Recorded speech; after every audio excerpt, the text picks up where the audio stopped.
সন্দ্বীপ বাংলাদেশের চট্টগ্রাম জেলার অন্তর্গত একটি প্রাচীন দ্বীপ ও উপজেলা। বঙ্গোপসাগরের বুকে অবস্থিত এই দ্বীপটি ইতিহাস, সংস্কৃতি ও সংগ্রামের এক উজ্জ্বল নাম। প্রাচীন যুগ। সন্দ্বীপের নামের উৎপত্তি নিয়ে বিভিন্ন মত রয়েছে। প্রচলিত ধারণা অনুযায়ী সমুদ্রের মাঝে দ্বীপ হওয়ায় এর নাম হয়েছে সন্দ্বীপ। প্রাচীনকালে এটি সমুদ্র বাণিজ্যের একটি গুরুত্বপূর্ণ কেন্দ্র ছিল। আরব ও পারস্যের বণিকদের আগমন ঘটে বহু শতাব্দী আগে। মধ্যযুগ। ১৬০০ শতকে সন্দ্বীপ একটি শক্তিশালী নৌ ও বাণিজ্য কেন্দ্র হিসেবে পরিচিত হয়। এক সময় এটি স্বাধীন শাসন ব্যবস্থার অধীনে ছিল এবং জলদস্যু ও নৌযোদ্ধাদের ঘাঁটি হিসেবেও খ্যাতি পায়। মুঘল আমলে সন্দ্বীপ তাদের নিয়ন্ত্রণে আসে, পরে ইউরোপীয় শক্তির দৃষ্টি আকর্ষণ করে। ব্রিটিশ শাসনকাল।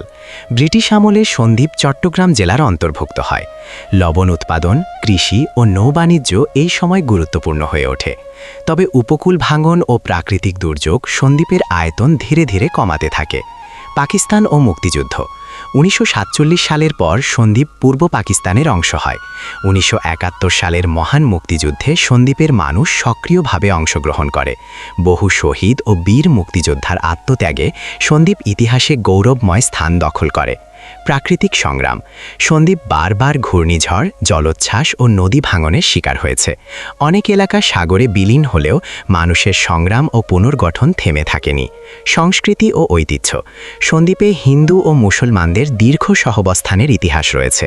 মন্দির, মসজিদ, মেলা, লোকসঙ্গীত ও ধর্মীয় উৎসব দ্বীপের সংস্কৃতিকে সমৃদ্ধ করেছে। সন্দ্বীপের মানুষ অতিথিপরায়ণ ও সংগ্রামী হিসেবে পরিচিত।